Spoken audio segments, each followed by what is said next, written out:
We'll now move on to Selesnya, starting with Camaraderie. Camaraderie is a 6 mana sorcery. You gain X life, draw X cards, where X is the number of creatures you control. Creatures you control then get +1/+1 until end of turn. So this card is obviously very strong if you have a bunch of dudes in play, but generally these type of cards that, like, if you have a bunch of dudes in play, get a payoff, are not very good, especially when they're this expensive, because if you have a bunch of dudes in play, you're probably winning. Like, if you have enough dudes in play for this card to be good, you're probably set. Like, so what does X need to be for you to want to cast this card? 4? Maybe 3? Probably 4, though. So if you have 4 dudes in play, you're probably in good shape. Granted, those are tokens that may not be necessarily true. But 6 mana is a lot. This does initially impact the board in that it anthems your creatures, so it has that going for it. It's not a 6 mana do nothing. It gains you some life. Maybe that helps you win the race. And obviously refuels you to give you a bunch of stuff to do on the following turn. So I don't think this card is unplayable. It's very narrow and very situational and very expensive. But in the spots where it is good, it is very good. So you can maybe run like 1 or 2 in some Selesnya deck, but generally I'm inclined to believe this is a bit of a win more card. Centaur Peacemaker is a 3 mana 3/3 Centaur Cleric. When Centaur Peacemaker enters the battlefield, each player gains 4 life. So this is our new Centaur healer. Instead of gaining 3 for just us, it gains 4 for everyone, which against the aggressive decks are cool if you don't care about their life total. Once you stabilize, you can take forever to kill them. It doesn't really matter. Although that's not true for some mid-range decks. Sometimes the race is actually pretty tight. But in any case, this is the card you're going to sideboard in against mono red a pretty high percentage of the time.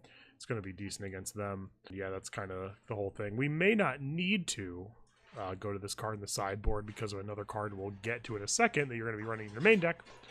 But this is an option available to you if you really are gunning for aggressive decks. Conclave Cavalier. This is the last one of the cycle. Green, green, white, white, 4/4 Vigilance. When Conclave Cavalier dies, create 2/2 green, white, elf, knight creature tokens with Vigilance.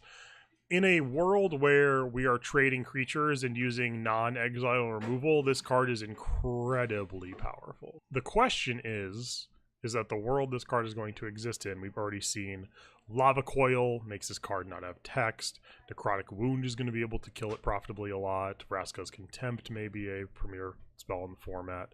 So I'm not convinced that the death trigger is actually going to matter as much as it normally should.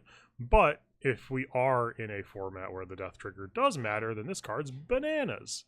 So it really depends upon the environment that we end up living in. It may even be that you sideboard this card in matchups where there isn't really exiling stuff going on.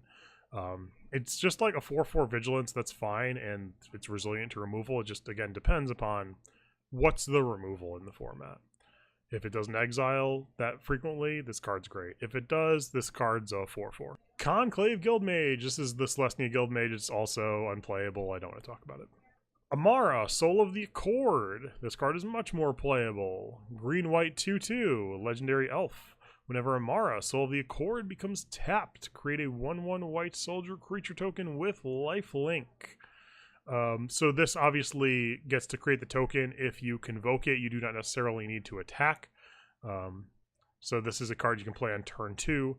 Enables Mox Amber, enables Convoke. You can then tap it for Convoke, get a 1/1 who can then help with future Convoke, etc. You have more dudes in play for anthems from cards like Tristani, which we'll get to in a minute. There's a lot of cool things you can do with this card, and it's just like a solid 2-drop.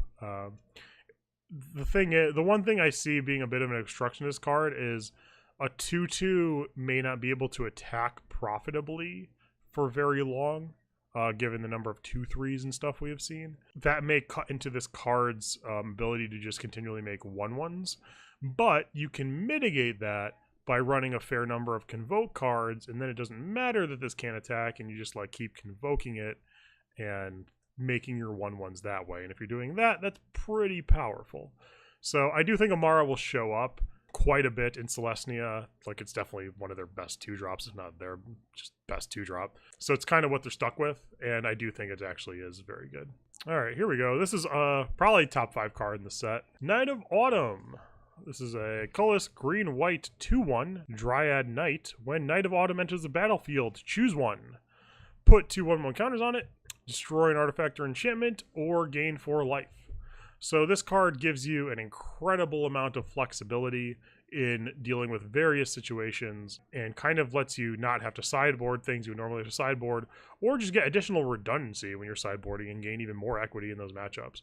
So, like, for example, we just saw the Centaur Healer as like a very narrow card. It's like kind of good sideboard, whatever. You can just have like the Knight of Autumn mode of 2/1 gain 4 life. The 2/1 still probably trades for one of their like early aggressive creatures and you gain 4. That's very good. If you're playing against a control deck where you're just like generally the beatdown, you can make it a 4/3. That's a solid clock.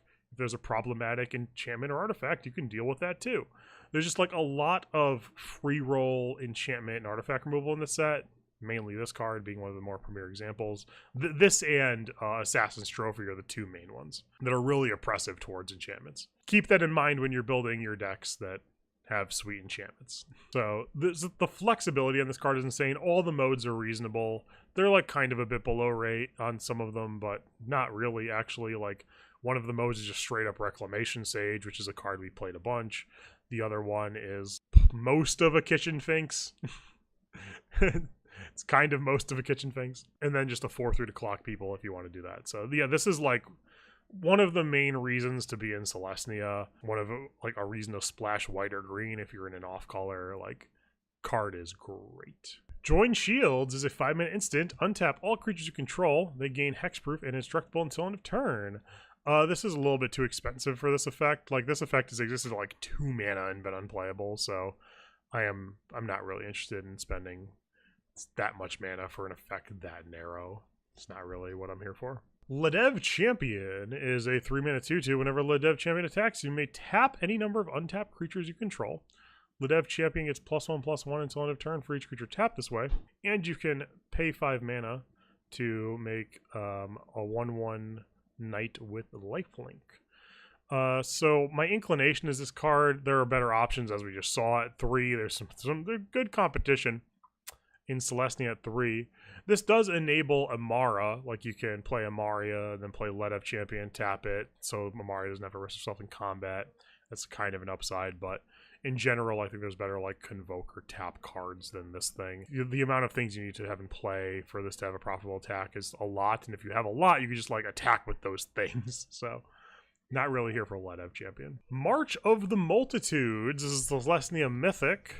X green white instant with Convoke. Create X 1/1 white soldier creature tokens with Vigilance. So this is a Secure the Wastes that is quite a bit more expensive, but kind of not really, because it has Convoke. So the way I've seen this card playing out is, say you have like a few dudes in play, you like go to your opponent's end step, Convoke March of the Multitudes, get more dudes, go to your turn, play some Anthem, attack for a lot. You definitely want to be end-stepping this on your opponent's turn, because otherwise you're just like hyper-extending into boards. And you also want to be following it up with some kind of Anthem effect to give you a good attack on the follow-up. So even if they, on the next turn, use a sweeper, you have then like gotten a fair amount of value out of the attack. I think March of the Multitudes is fine. It like is only really good if you have dudes in play. Although, I guess when you start getting into large mana totals, it matters less. I do think that it's certainly playable. It plays very well into what Selesnya is trying to do. There's a lot of cards that want to get Convoked. So March of the Multitude certainly has a home in the Selesnya decks. And it's like end-stepping a bunch of power into play across various bodies is just kind of a generally powerful thing. So it's likely to be decent. Rosemane Centaur is just a 5-mana 4/4 Convoked with Vigilance. It's a very solid limited card. Smala Woodshaper is a 4-mana 2/1. When it enters the battlefield, look at the top 4 cards of your library. You may reveal a creature or enchantment from among them, put it into your hand, the rest in the bottom. This is a card that, like, if it was 3 mana, would be really good and constructed, but 4 is, like, almost certainly too expensive. Probably just relegated to limited. There's a lot better things to be doing at 4 mana. At 3 mana, this card would be great, but at 4 mana, no. 3 mana, it's another Militia Bugler. Now we have the Selesnya Guild Leader, Tristani Discordant. Tristani Discordant is a 5-mana 1/4 legendary dryad. Other creatures you control get +1/+1. When Tristani Discordant enters the battlefield, create 2 1/1 white soldier creatures with lifelink. And at the beginning of your end step, each player gains control of all creatures they own. So this is like one of the things you could follow up with a March of the Multitudes. So you March of the Multitudes, untap, play Tristani, get your Anthem, jam with your dudes. Profit. So that's one of the things you do with Tristani. Tristani is also just kind of generally a solid card. It's very reminiscent of Cloud Goat Ranger. Obviously, like, doesn't attack for as much, but it's similarly resilient and has like a little bit more synergy with the other stuff going on in the deck, as it just anthems all of your stuff instead of just the Kithkin the Cloud Goat made. So I like Tristani. It also is good against Connive, the Dimir split card we saw. Even though Tristani would normally be a good target to take with Connive, that doesn't work. It also protects your other cards from Connive. For example, you're playing a Naya deck with Aurelia and Tristani, and they take your Aurelia, you can Tristani and take it back. That last line of text does matter a bit. There are applications for it. But even the first 2 lines of text are good enough for this card to see a fair amount to play, especially considering how many token things there are, like History Benalia, March of the Multitudes, Spore Swarm. You got a bunch of options depending upon how deep you want to go with Tristani Discordant. World Soul Colossus, X green white, 0/0 with Convoke. World Soul Colossus enters the battlefield with X +1/+1 counters on it. So this could be a large gentleman if you pay a lot of mana. It does not have Trample, so my inclination is that this card is not good enough for constructed, because like giant idiots without keywords are generally just not good. Like, it doesn't matter how big this thing is, it could just get chump blocked or die to removal. So it doesn't do anything, even if it's like a 20/20, who cares? I wish it had like a keyword of some kind, but it doesn't, so it's not something I'm going to be interested in. But if you want to make a big dude, you certainly have the ability to do that. Verendi Shieldmate, 1 hybrid Selesnya Vigilance 2/2. Another solid limited card. Not really something we will need to turn to in constructed. There are better options at 2-drop. We have Assure Assemble. Assure is a 2-mana hybrid instant. Put a +1/+1 counter on target creature. That creature gains indestructible until end of turn. So a bit of a Blossoming Defense for 2 mana. Not the worst effect in the world. It's different than Blossoming Defense. They block different things, but on the balance, similar. So if you care about that effect and you don't mind spending additional mana, seems okay. And then Assemble is create 3 2/2 green white knight creature tokens with Vigilance. 3 2/2s for 6 mana is not the worst rate in the world, especially at instant speed. I actually just noticed that card is instant. That is not bad at all. It's actually quite strong. So Assemble does not seem like the worst card in the world. It is a touch expensive, but it is a powerful effect. I think we've actually seen that before in Faded. Whatever the green Faded card was, that was an instant speed, make like 2/3/3. That card did not show up a lot. But again, the fact that even though Assemble is a little expensive, in the late game, it's solid, and you're just playing Assure, which is a more applicable card. You get to protect your stuff. There's going to be more situations where that card is useful.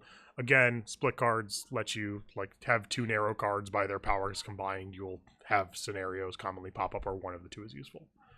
And I think both of these modes are like reasonable-ish. And the last card of the guilds, Flower and Flourish. Flower is hybrid green-white. Search your library for a basic Forest or Plains card. Reveal it, put in your hand, shuffle your library.